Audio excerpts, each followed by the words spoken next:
Greetings to everyone. Welcome back to English language training session. நான் Diana, உங்களோட English language trainer. நீங்க யாரோட ஹெல்ப்மே இல்லாம இங்கிலீஷ்ல தனியா பேசி பிராக்டிஸ் பண்றதுக்கு என்னோட டீச்சிங் செஷன்ல நான் மொத்தம் 5 செக்மெண்ட் ஃபார்ம் பண்ணியிருக்கேன். ஃபர்ஸ்ட் செக்மெண்ட் என்னன்னு பாத்தீங்கன்னா பிராக்டிஸ் செஷன்.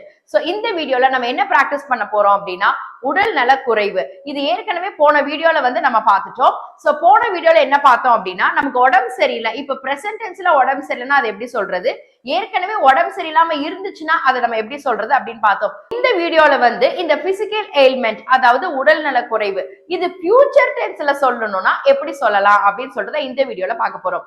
நெக்ஸ்ட் செக்மெண்ட் பாத்தீங்கன்னா அப்ளிகேஷன் இன் ரியல் லைஃப்.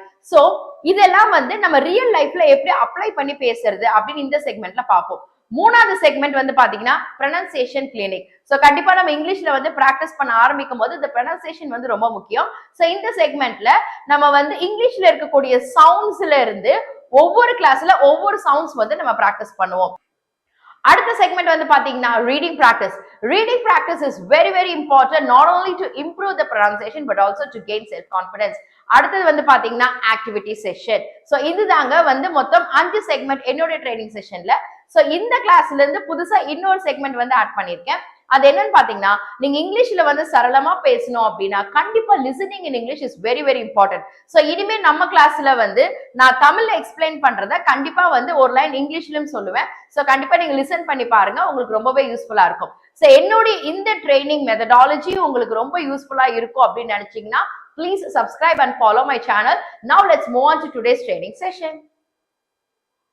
ஓகே ஃப்ரெண்ட்ஸ், நம்மளுடைய ஃபர்ஸ்ட் செக்மெண்ட் பாத்தீங்கன்னா பிராக்டிஸ் செஷன். சோ நான் ஏற்கனவே சொன்ன மாதிரி பிசிக்கல் எயில்மெண்ட் அப்படின்றதுல டிஃப்ரெண்ட் கைண்ட்ஸ் இருக்கு. இதை பத்தி ரொம்ப டீடைலா நம்ம போன வீடியோல பார்த்தாச்சு.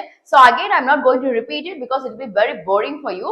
சோ நம்ம ஸ்ட்ரைட் அவே நம்ம செகண்ட் செக்மெண்ட் அப்ளிகேஷன் இன் ரியல் லைஃப் அப்படின்ற செக்மெண்ட் போயிடலாம். சோ நீங்க இந்த வீடியோ இப்பதான் ஃபர்ஸ்ட் பாக்குறீங்க அப்படின்னா நீங்க பிசிக்கல் எயில்மெண்ட் பத்தி தெரிஞ்சுக்கணும் அப்படின்னா சோ அதோட லிங்க் டிஸ்கிரிப்ஷன் பாக்ஸ்ல இருக்கு. You can go and check and then come back. So இப்போ இந்த பிசிக்கல் எயில்மெண்ட், எனக்கு உடம்பு சரியில்லை அப்படின்ற ஒரு விஷயம் பிரசன்ட் டென்ஸ்ல ஈஸியா சொல்லிடலாம், பாஸ்ட் டென்ஸ்ல ஈஸியா சொல்லிடலாம். ஃபார் எக்ஸாம்பிள், நேத்து நமக்கு காய்ச்சல், நம்மளால வேலைக்கு போக முடியல, ஸ்கூலுக்கு போக முடியல அப்படின்னா நம்ம பெர்மிஷன் கேட்கும் போது எப்படி கேட்போம், நேத்து எனக்கு உடம்பு சரியில்லைங்க அதனால என்னால வர முடியல, சோ ஒரு நாள் லீவ் கொடுங்க அப்படின்னு கேட்கலாம். இல்ல இப்ப நமக்கு உடம்பு சரியில்லை அப்படின்னா எனக்கு இப்போ உடம்பு சரியில்லைங்க ஒரு ஹாஃப் டே லீவ் கொடுங்க அப்படின்னு சொல்லி கேட்கலாம். இதே எனக்கு நாளைக்கு எனக்கு உடம்பு சரியில்லாம போயிடும், நாளைக்கு எனக்கு உடம்பு சரியில்லாம போக போகுது அதனால லீவ் கொடுங்க அப்படின்னு நம்ம கேட்க முடியாது. Logically it is not correct. Okay, so அப்போ இந்த பிசிக்கல் எயில்மெண்ட் ஃபியூச்சர் டென்ஸ்ல எப்படி சொல்றது அதுதான் நான் அப்ளிகேஷன் இன் ரியல் லைஃப்ல பார்ப்போம். சோ கண்டிப்பா it be very very interesting. Just follow, it be very useful to you. Physical ailment future டென்ஸ்ல சொல்லணும் அப்படின்னா அதுக்கு 4 கண்டிஷன்ல தாங்க வரும். ஃபர்ஸ்ட் பாத்தீங்கன்னா பாசிபிலிட்டி, வாய்ப்பு இருக்கு, உடம்பு சரியில்லாம போகலாம், வாய்ப்பு இருக்கு, பாசிபிலிட்டி அப்படின்ற கண்டிஷன்ல வரும். இல்ல அப்படின்னா ப்ரெடிக்ஷன், நடக்கலாம் அப்படின்ற ஒரு கண்டிஷன்ல வரும். இல்ல அப்படின்னா ஏதாவது ஒரு கண்டிஷன், இந்த மாதிரி பண்ணீங்கன்னா உங்களுக்கு அந்த மாதிரி உடம்பு சரியில்லாம போயிடும் அப்படின்ற ஒரு கண்டிஷன் பேர்ல வரும். இல்ல அப்படின்னா பிரசன்ட் சிம்டம்ஸ், இப்ப பிரசன்ட்ல எனக்கு ஒரு சில சிம்டம்ஸ் உடம்புல சரியில்லை, மேபி ஃபியூச்சர்ல எனக்கு உடம்பு சரியில்லாம போகலாம். சோ அப்படின்ற கண்டிஷன்ல தான் நம்ம பிசிக்கல் எயில்மெண்ட்டை ஃபியூச்சர் டென்ஸ்ல சொல்ல முடியும். சோ டோட்டலா இந்த 4 கண்டிஷன்ல தான் ஃபியூச்சர் டென்ஸ்ல நம்ம சொல்லலாம். இப்போ நம்ம இந்த ஒவ்வொரு கண்டிஷனும் நம்ம பார்க்கலாம் with an example. First condition பாத்தீங்கன்னா பாசிபிலிட்டி, உடம்பு சரியில்லாம போறதுக்கு வாய்ப்பு இருக்கு. சோ இந்த கண்டிஷன் நம்ம சொல்றதுக்கு மொத்தம் 3 வேர்ட்ஸ் நம்ம யூஸ் பண்ணுவோம், may, might and could. Example, I may get a headache, எனக்கு தலைவலி வரலாம். She might have a fever. He could fall sick. So நம்மளுடைய உடல்நல குறைவை ஃபியூச்சர் டென்ஸ்ல ஒரு பாசிபிலிட்டி வச்சு சொல்லும் போது மே, மைட், குட் அப்படின்ற வேர்ட்ஸ் யூஸ் பண்ணி தான் சொல்லணும். அடுத்தது ப்ரெடிக்ஷன், அதாவது ஒரு கணிப்பு. உங்களுக்கு நாளைக்கு உடம்பு சரியில்லாம போகலாம் அப்படின்ற மாதிரி ஒரு கணிப்பு இருக்கு இல்லையா, சோ அந்த மாதிரி கண்டிஷன்ல சோ ப்ரெடிக்ஷன் அப்படின்னு வரும்போது அதுக்கு என்ன மாதிரி வேர்ட்ஸ் எல்லாம் யூஸ் பண்ணலாம் அப்படின்னா I think, I feel, likely, it looks, இந்த மாதிரி வேர்ட்ஸ் எல்லாம் யூஸ் பண்ணலாம். இல்ல இன்னும் கொஞ்சம் ஸ்டாண்டர்டா இங்கிலீஷ் பேசணும் அப்படின்னா probably, I guess அப்படின்ற வேர்ட்ஸ் யூஸ் பண்ணலாம். Example, I think I'll get a fever. He will probably get a fever. அடுத்தது வந்து கண்டிஷன், அதாவது இதை நீங்க பண்ணீங்க அப்படின்னா உங்களுக்கு உடம்பு சரியில்லாம போகலாம். For example, if you play in the rain you will catch cold. மழையில நனைஞ்சிங்க அப்படின்னா உங்களுக்கு சளி பிடிக்கும். If you eat junk food your stomach will get upset. Junk food சாப்பிட்டோம் அப்படின்னா அஜீரண கோளாறு வரும். ஸோ அந்த மாதிரி ஒரு கண்டிஷன் வச்சு நீங்க சொல்லும் போது இங்க வந்து இஃப் யூஸ் பண்ணி பேசணும். கடைசி கண்டிஷன் வந்து பாத்தீங்க அப்படின்னா பிரசன்ட் சிம்டம்ஸ். இப்ப நமக்கு தெரியும் இல்லையா, எனக்கு ரொம்ப டயர்டா இருக்கு, ஒருவேளை காய்ச்சல் வருமோ அப்படின்ற மாதிரி இப்ப பிரசன்ட் சிம்டம்ஸ் வந்து நமக்கு தெரியும். அதை வச்சு ஃபியூச்சர்ல எனக்கு உடம்பு சரியில்லாம போகும் அப்படின்ற இந்த பிரசன்ட் சிம்டம்ஸ் வச்சு சொல்லும் போது கோயிங் டு யூஸ் பண்ணி பேசணும். அதாவது be verb plus going to use பண்ணி பேசணும். Example, I am going to get a headache அப்படின்னு சொல்லலாம். இப்போ ஹெட்ஏக், ஃபீவர் அப்படின்றது மட்டும் இல்லைங்க, நம்ம ஏற்கனவே பிசிக்கல் எலிமெண்ட் எல்லாம் பார்த்தோம் இல்லையா, சோ அது எல்லாமே நீங்க இந்த இதுல யூஸ் பண்ணி பேசலாம். So I am going to get an itching. Okay, so நீங்க ஏதாவது வந்து ஒரு செடியில ஏதாவது ஒரு இதுல மோதிட்டுன்னா you can say that I think I'm going to get an itching அப்படின்னு வந்து சொல்லலாம். ஓகே, இந்த பிசிக்கல் எலிமெண்ட் இந்த 4 கண்டிஷன் வச்சு நம்ம சொல்றதோட முடிஞ்சிருச்சா அப்படின்னா கிடையாதுங்க. அடுத்த முக்கியமான ஒரு விஷயம் இருக்கு, அடுத்தது அது என்னன்னு பார்க்கலாம். ஃப்ரெண்ட்ஸ், நீங்க எப்பவுமே ஒரு sentence I May, I think, I guess, I am going to get இந்த மாதிரி வார்த்தைகள் எல்லாம் பாத்தீங்க அப்படின்னா கண்டிப்பா இந்த சென்டென்ஸ் எல்லாம் தனியா வராது, கூட வந்து அதுக்கான ஒரு ரீசன் இருக்கும். அதாவது இப்ப யாராவது நம்ம கிட்ட வந்து எனக்கு தலைவலி வர்ற மாதிரி இருக்கு அப்படின்னு இம்மீடியட்டா நம்ம என்ன சொல்லுவோம், இம்மீடியட்டா நம்ம என்ன கேட்போம், எதனால அப்படி சொல்றீங்க அப்படின்னு இம்மீடியட்டா கேட்போம். we'll ask for the reason. இது ஏன் அப்படின்னா இது இனிமேதான் நடக்க போற ஒரு விஷயம். சோ அதனால எதனால அப்படி சொல்றீங்க அப்படின்னு சொல்லிட்டு we'll ask for a reason. So இந்த பிசிக்கல் எலிமெண்ட்டை நம்ம ஃபியூச்சர் டென்ஸ்ல சொல்லும் போது அதனுடைய ரீசனும் சேர்த்து நம்ம சொல்லணும். அப்பதான் லாஜிக்கா வந்து நம்ம சென்டென்ஸ் வந்து கரெக்டா இருக்கும். For example, I May get a headache. இது வந்து நமக்கு நடக்க போற ஒரு உடல் பிரச்சனை. அதுக்கான காரணம் my head is heavy. இப்போ இந்த காரணம் இருக்கு பாத்தீங்களா, reason, my head is heavy.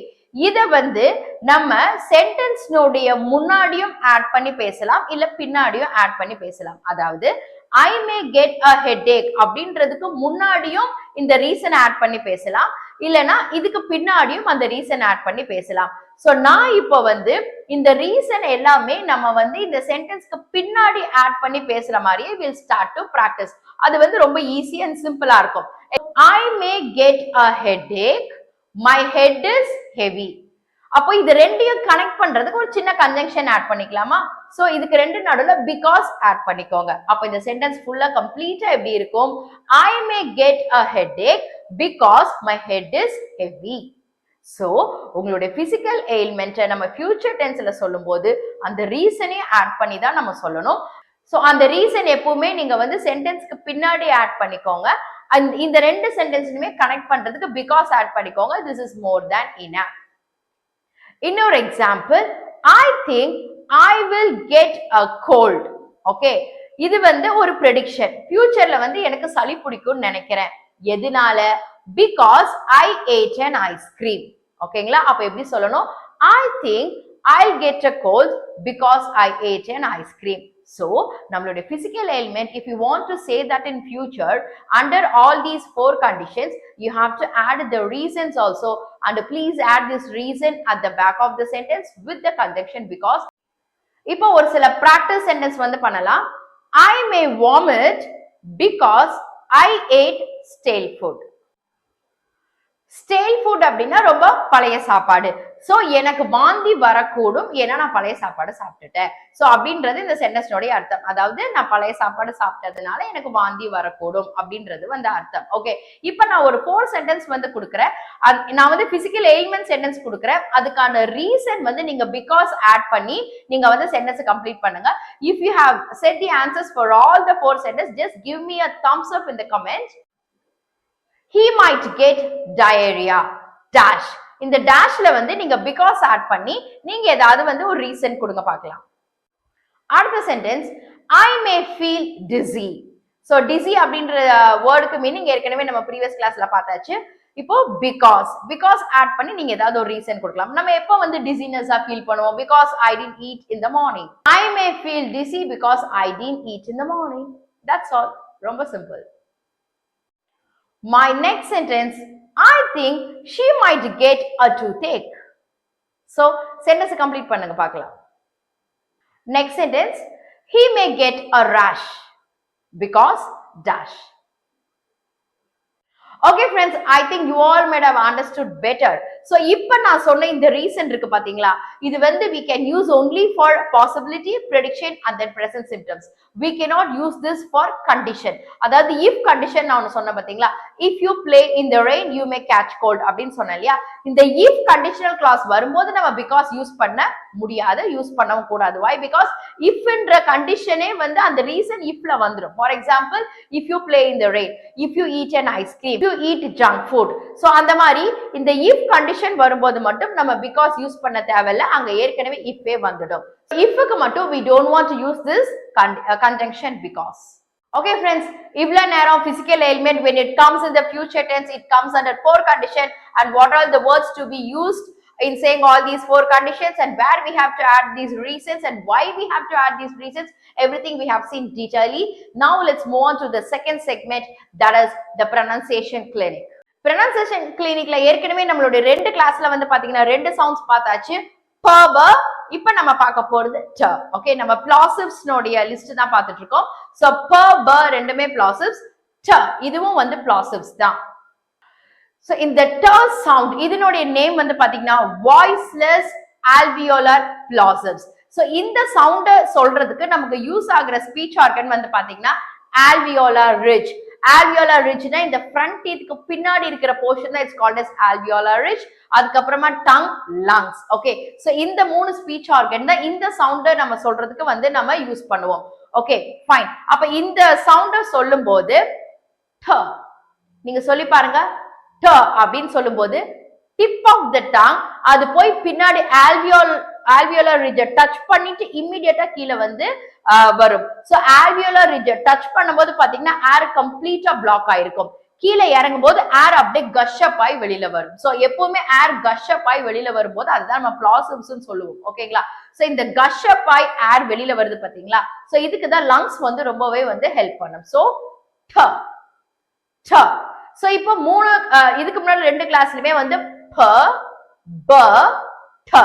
So ப ப சொல்லும்போது நம்ம Appar lip and lower lip close ஆகி சடனா ரிலீஸ் ஆகும். So air will come out. And ட சொல்லும்போது பாத்தீங்கன்னா upper lip and lower lip will be open, not a wide open, but it will be open. The tip of the tongue alone is go and it touches the alveolar ridge and then comes back immediately. So இதுதான் வந்து இதனுடைய speech organ உடைய மவுத் position. ஓகேங்களா? So அடுத்தது வந்து நம்ம will move on to reading practice. So இதுக்கு முன்னாடி நம்ம இது வரைக்கும் நம்ம 3 சவுண்ட்ஸ் பார்த்திருக்கோம், ப ப ட. இந்த 3 சவுண்டையுமே ஜாயின் பண்ணி ஒரு பேராகிராஃப் வந்து நான் உங்களுக்கு ரீட் பண்ணி காட்டுறேன். நீங்க நான் ரீட் பண்ண you just repeat, so definitely it will be very very useful to you. Okay friends, now let's move on to the reading practice of our class. Peter bought a big bag of potatoes at the bus stop. He put the bag beside the bench and took a short break. A brown puppy played with a plastic bottle near the path. Peter gently patted the puppy, but it bit the paper. Later, both of them walked back to the park happily. Friends, this is how you have to do the reading practice. This will not only improve your pronunciation, but it will give you confidence and the curiosity to talk in English. Okay friends, நம்மளுடைய செஷனுடைய அடுத்த segment என்னன்னு பாத்தீங்கன்னா activity. So கிளாஸ்ல வந்து physical element, அதாவது உடல் பிரச்சனை அப்படின்ற லெசன் தான் நம்ம பார்த்தோம் இல்லையா. சோ அது சம்பந்தமா ஒரு ஆக்டிவிட்டி கொடுக்குறேன், நீங்க வீட்ல பிராக்டிஸ் பண்ணி பாருங்க, ரொம்பவே யூஸ்ஃபுல்லா இருக்கும். இப்போ உங்க வீட்ல ஏதாச்சும் ஒரு வந்து மாப் ஸ்டிக் இல்லைன்னா ஏதாவது ஒரு ப்ரூம் ஸ்டிக்னா விளக்கமாறு, சோ அந்த மாதிரி ஏதாச்சும் ஒரு ஹெவியா ஏதாவது ஒரு பாக்ஸை லிஃப்ட் பண்றது, அந்த மாதிரி ஹெவியா ஏதாவது ஒரு ஒர்க் பண்ணுவோம் இல்லையா, அந்த மாதிரி நீங்க இமேஜின் பண்ணிக்கோங்க. ஓகே, சோ அந்த மாதிரி நீங்க இமேஜின் பண்ணிக்கோங்க. இல்ல நீங்க அந்த மாதிரி ஒரு மாபே எடுத்துட்டு நீங்க வந்து அப்படியே மாப் போடுற மாதிரி ஆக்ஷன் பண்ணாலும் சரி, டசன்ட் மேட்டர். சோ அந்த மாதிரி நீங்க பண்ணக்கூடிய ஒரு ஆக்ஷன் நீங்க பண்ணிட்டு இருக்கும் போது உங்க உடம்புல எங்கெல்லாம் வலிக்குது, இல்ல உங்க உடம்புல என்ன பிரச்சனை எல்லாம் நடக்குது அப்படின்ற மாதிரியான விஷயத்த நீங்க இங்கிலீஷ்ல வந்து சொல்லுங்க. ஃபார் எக்ஸாம்பிள் இப்ப நம்ம மாப் வந்து போடுவோம் இல்லையா, சோ நம்ம மாப் பண்ணிட்டு இருக்கும் போது எனக்கு எங்கெல்லாம் உடம்புல பிரச்சனை இருக்கு அப்படின்றத நீங்க வந்து இங்கிலீஷ்ல சொல்லலாம். நம்ம மாப் பண்ணும்போது my arms are hurting, எனக்கு கை வலிக்குது. அப்புறம் நமக்கு கண்டிப்பா ஸ்வெட் வரும், அதை இங்கிலீஷ்ல எப்படி சொல்லலாம்? I am sweating, my arms are hurting, I am sweating, my back is aching, I feel very dizzy and tired. So நம்ம மாபிங் பண்ணும்போது இதெல்லாம் நமக்கு நடக்கும் இல்லையா? சோ அந்த மாதிரி நீங்க ஏதாவது ஒரு ஆக்டிவிட்டி இமேஜின் பண்ணிட்டு நீங்க அப்படியே இங்கிலீஷ்ல சென்டென்ஸா ஃப்ரேம் பண்ணி பேசி பாருங்க. இப்ப நான் சொன்னேன் இல்லைங்களா, நான் மாப் பண்ணிட்டே சொன்னதுனால நான் வந்து பிரசன்ட் கண்டினியூஸ் டென்ஸ் யூஸ் பண்ணேன். அதாவது my arms are hurting, hurting ing use பண்ணேன், I am sweating ing use பண்ணேன். இதெல்லாம் நான் ஆக்ஷன் இப்போ பண்ணிட்டு இருக்கிறதுனால நான் சொன்னேன். இதே வந்து நம்ம பாஸ்ட் டென்ஸ்ல சொல்லணும்னா இந்த verb பாஸ்ட் டென்ஸ் போட்டா அவ்வளவுதாங்க. For example my arms hurt. இதே நீங்க ஃபியூச்சர் டென்ஸ்ல சொல்லணும் அப்படின்னா my arms may hurt if I mop the floor, I may sweat if I mop the floor அப்படின்னு வந்து சொல்லிக்கலாம். So that's all. So it's very very easy and simple. இந்த மாதிரி வேர்ட்ஸ் எல்லாம் தெரிஞ்சிட்டீங்க அப்படின்னா நீங்க பண்ணிட்டு இருக்கக்கூடிய ஆக்ஷனை வந்து பாஸ்ட் டென்ஸ்லயும் சொல்லலாம், பிரசன்ட்லயும் சொல்லலாம், ஃபியூச்சர்லயும் சொல்லலாம். Okay friends, thank you so much for watching my video. If you really feel that my training session will be very useful for you to develop your communicative English, do subscribe and follow my channel. அடுத்த வீடியோல உங்களை வந்து சந்திக்கிற வரைக்கும் until then it's bye from me.